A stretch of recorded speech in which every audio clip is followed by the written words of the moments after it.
Bike ವಿಚಾರಕ್ಕೆ ಜಗಳ, ಸ್ನೇಹಿತರೇ ಚಾಕುವಿನಿಂದ ಇರಿದು ಕೊಲೆ, ಆರೋಪಿಗಳ ಬಂಧನ.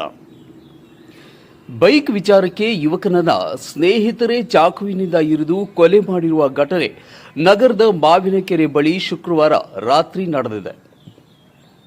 ಮಾವಿನಕೆರೆ ಬಳಿಯ ದತಾರಾ ಲೇಔಟ್ ಬಳಿ ಶುಕ್ರವಾರ ರಾತ್ರಿ 10:30 ಸುಮಾರಿಗೆ ಜಹೀರಾಬಾದ್ ಬಡಾವಣೆಯ ರಾಜು ಹಾಗೂ ಬಸವರಾಜ್ ಎಂಬ ಯುವಕರು ಅದೇ ಬಡಾವಣೆಯ ನಿವಾಸಿ 24 ವರ್ಷದ ವಿಶಾಲ್ ಎನ್ನುವ ಯುವಕರನ್ನ ಚಾಕುವಿನಿಂದ ಹೊಟ್ಟೆಯ ಭಾಗಕ್ಕೆ ಇರಿದು ಕೊಲೆ ಮಾಡಿದ್ದಾರೆ. ಈ ಹಿಂದೆ ರಾಜು ಎಂಬ ಆರೋಪಿ ಕೊಲೆಯಾದ ವಿಶಾಲ್ ಬಳಿ ಬೈಕ್ ಕೇಳಿದ್ದು ವಿಶಾಲ್ ಕೊಡಲು ನಿರಾಕರಿಸಿದ್ದ. ಈ ವಿಚಾರಕ್ಕೆ ವಿಶಾಲ್ ಮತ್ತು ರಾಜು ಎನ್ನುವರ ಮಧ್ಯೆ ಗಲಾಟೆ ನಡೆದಿದೆ. ಶುಕ್ರವಾರ ರಾತ್ರಿ ರಾಜು ಎನ್ನುವಾತ ವಿಶಾಲ್ಗೆ ಮಾವಿನಕೆರೆ ಬಳಿ ಬರುವಂತೆ ಹೇಳಿದ್ದು, ವಿಶಾಲ್ ಆ ಸ್ಥಳಕ್ಕೆ ಹೋಗಿದ್ದು ರಾಜು ಮತ್ತು ಬಸವರಾಜ್ ಸೇರಿಕೊಂಡು ವಿಶಾಲ್ನೊಂದಿಗೆ ಜಗಳವಾಡಿದ್ದು, ಮೂವರ ನಡುವೆ ಮಾತಿನ ಚಕಮಕಿ ನಡೆದು ಕೊನೆಗೆ ರಾಜು ವಿಶಾಲ್ನ ಹೊಟ್ಟೆ ಹಾಗೂ ಬೆನ್ನಿನ ಭಾಗಕ್ಕೆ ಚಾಕುವಿನಿಂದ ಮನಸ್ಸಿಗೆ ಬಂದಂತೆ ಚುಚ್ಚಿದ್ದು ವಿಶಾಲ್ ಸಾವನ್ನಪ್ಪಿದ್ದಾನೆ ಎಂದು ಪೊಲೀಸ್ ಮೂಲಗಳಿಂದ ಪೊಲೀಸರು ತಿಳಿಸಿದ್ದಾರೆ. ಆರೋಪಿಗಳ ಬಂಧನ. ಕೊಲೆಯ ಬಳಿಕ ಮೃತನ ಸಂಬಂಧಿಕರು ನೀಡಿದ ದೂರಿನ ಆಧಾರದ ಮೇಲೆ ಸದರ್ ಬಜಾರ್ ಠಾಣೆಯಲ್ಲಿ ದೂರು ದಾಖಲಿಸಿದ ಹಿನ್ನೆಲೆಯಲ್ಲಿ ಆರೋಪಿಗಳನ್ನು ಬಂಧಿಸಿದ್ದು ನ್ಯಾಯಾಂಗಕ್ಕೆ ಕಲ್ಪಿಸಲಾಗಿದೆ. ಈ ಕುರಿತು ಎಸ್ಪಿ ಅರುಣಾಂಶ್ವರ್ಗಿರಿ ಮಾಧ್ಯಮಗಳೊಂದಿಗೆ ಮಾತನಾಡಿ, ಕೊಲೆಯು ಈಗಾಗಲೇ ಆರೋಪಿಗಳನ್ನು ಬಂಧಿಸಲಾಗಿದೆ. ಸದರ್ ಬಜಾರ್ ಠಾಣೆಯ ಪೊಲೀಸರು ರಾತ್ರಿ ಗಸ್ತು ತಿರುಗುವ ವೇಳೆ ಈ ಪ್ರಕರಣ ಬೆಳಕಿಗೆ ಬಂದಿದೆ. ಆರೋಪಿಗಳನ್ನು ಬಂಧಿಸಿ ಠಾಣೆಗೆ ಕರೆತಂದಿದ್ದಾರೆ. ಪ್ರಕರಣಕ್ಕೆ ಸಂಬಂಧಿಸಿದಂತೆ ಇನ್ನೂ ಹೆಚ್ಚಿನ ವಿಚಾರಣೆ ನಡೆಸಿ ಆರೋಪಿಗಳನ್ನು ನ್ಯಾಯಾಂಗ ಬಂಧನಕ್ಕೆ ಒಳಪಡಿಸಲಾಗುವುದು. ನಂತರ ಈ ಪ್ರಕರಣದ ಕುರಿತು ಹೆಚ್ಚಿನ ತನಿಖೆಯನ್ನು ನಡೆಸಲಾಗುವುದು ಎಂದರು. ಇನ್ನು ಈ ಸಂದರ್ಭದಲ್ಲಿ ಡಿವೈಎಸ್ಪಿ ಶಾಂತವೀರ್, ಸಿಪಿಐ ಉಮೇಶ್ ಕಾಂಬ್ಳೆ ಸೇರಿದಂತೆ ಸಿಬ್ಬಂದಿಗಳು ಉಪಸ್ಥಿತರಿದ್ದರು. ರವಿಕುಮಾರ್ ಹಕ್ಯಾಗೋಡು.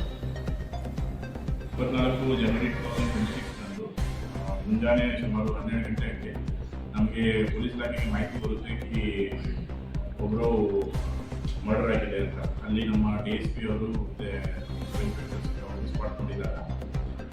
ಒಬ್ಬರು ಶ್ರೀ ವಿಶಾಲ್ ಅವರು ತೀರ್ಕೊಂಡಿರ್ತಾರೆ.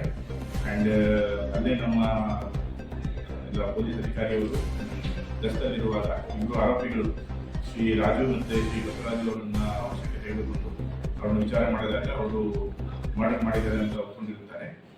ಈ ಘಟನೆಯ ನಂತರ ನಾವು ಆರೋಪಿಗಳನ್ನು ಮತ್ತೆ ಹೆಚ್ಚುವರಿಯಾಗಿ ವಿಚಾರಣೆ ಮಾಡಿದಾಗ ಇವರು ಈ ಹಿಂದೆ ಮಿಸ್ಟರ್ ರಾಜು ಅವರು ಮಿಸ್ಟರ್ ವಿಶಾಲ್ ಅವರ ಹತ್ರ ಬೈಕ್ ಕೇಳಿರ್ತಾರೆ. ಬೈಕು ಅದೇನೋ ಕೊಟ್ಟಿರಲ್ಲ. ಅದಾದಮೇಲೆ ಅವರು ಫ್ರೆಂಡ್ ಯಾರೋ ಸುನೀಲ್ ಅಂತ ಇದ್ದಾರೆ, ವಿಶಾಲ್ ಫ್ರೆಂಡ್, ಅವ್ರಿಗೆ ಕೂಡ ಬೈದಿರ್ತಾರೆ. ಸೊ ಅದರ ಬಗ್ಗೆನೂ ಸ್ವಲ್ಪ ಇಬ್ಬರ ಮಧ್ಯದಲ್ಲಿ ಜಗಳ ಇರುತ್ತೆ. ರಾಜು ಮತ್ತೆ ಹೇಳಿರ್ತಾನೆ ವಿಶಾಲ್ಗೆ, ನಾವೆಲ್ಲ ಮಾವಿನಕೆರೆ ಕಡೆ ಕೂತಿರ್ತೀವಿ, ನೀವು ಯಾವ ಇರ್ತೀರಿ ಬಾ ಅಂತ. ಸೊ ಇವರು ವಿಶಾಲ್ ಅಲ್ಲಿ ಹೋಗಿದ್ದಾಗ ಮತ್ತೆ ಮಾತಿನ ಚಕಮಕಿಯಾಗಿ ನಿನ್ನೆ ಅವರು ಚಾಕುವಿಂದ ರಾಜು ಅವರು ವಿಶಾಲ್ಗೆ ಅಟ್ಯಾಕ್ ಮಾಡಿರ್ತಾರೆ. ಆ್ಯಂಡ್ ಇದರಲ್ಲಿ ಅವರು ತೀರೋಗಿರ್ತಾರೆ. ಸದ್ಯದ ಇದು ತನಿಖೆ ಇವಾಗ DSP ರಾಯಚೂರು ಅವರು ಮುಂದುವರಿಸಿದೆ. ಆರೋಪಿಗಳು ವಶಕ್ಕೆ ತೆಗೆದುಕೊಂಡು ಮುಂದಿನ ವಿಚಾರಣೆ ಮಾಡಿ ನ್ಯಾಯಾಂಗ ಬಂಧನಕ್ಕೆ ಕಳುಹಿಸಲು ಕಾನೂನು ಕ್ರಮ ಜರುಗಿಸುತ್ತಾರೆ. ಆರೋಪಿಗಳು ರಾಜು ಮತ್ತೆ ಬಸವರಾಜ್, ಆಮೇಲೆ ವಿಕ್ಟಿಮ್ ಇರೋದು ವಿಶಾಲ್. ಇವರೆಲ್ಲರೂ Zaheerabad area Sadar Bazar police station limits ಇಂದ ನಿವಾಸಿಗಳು. ಇವರೆಲ್ಲರೂ ಮುಂಚೆಯಿಂದನೇ ಫ್ರೆಂಡ್ಸ್ ಇದ್ದಾರೆ, ಮಾತುಕತೆ ಎಲ್ಲ ಮಾಡ್ತಾ ಇರ್ತಾರೆ. ಬಟ್ ಒಂದು ಬೈಕ್ ಪರ್ಚೇಸ್ ಮಾಡಿದ್ರು. ಸೊ ಅದು ಬೈಕ್ನ ರಾಜು ಅವರು ಕೇಳಿದ್ರು, ಬಟ್ ವಿಶಾಲ್ ಅವರು ಕೊಟ್ಟಿರಲಿಲ್ಲ. ಸೊ ಆ ಥರ ಅವ್ರ ಮಧ್ಯದಲ್ಲಿ ಸ್ವಲ್ಪ ಫ್ರೆಂಡ್ಶಿಪ್ಪಲ್ಲಿ ಸ್ವಲ್ಪ ಮಾತಿನ ಚಕಮಕಿ ಆಗಿರುತ್ತದೆ. ಸೊ ಇದು ಹಿನ್ನೆಲೆ ಇವಾಗ ತನಕ ತನಿಖೆಯಿಂದ ಕಂಡುಬಂದಿದೆ. ಅವರ ಫ್ರೆಂಡು.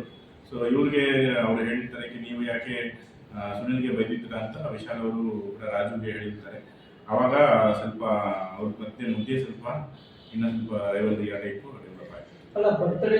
ನಾವು ಇನ್ನೂ ಡೀಪ್ ಆಗಿ ಇನ್ವೆಸ್ಟಿಗೇಷನ್ ಆಗಿ ಇವಾಗ ಜಸ್ಟ್ 3 hours ಆಗಿದೆ. ಸೊ ಇನ್ನೂ ಹೆಚ್ಚುವರಿಯಾಗಿ ತನಿಖೆ ಮತ್ತು ಇನ್ನೂ ಹೆಚ್ಚುವರಿ ವಿಚಾರಣೆಯನ್ನು ಮಾಡಲಾಗಿದೆ.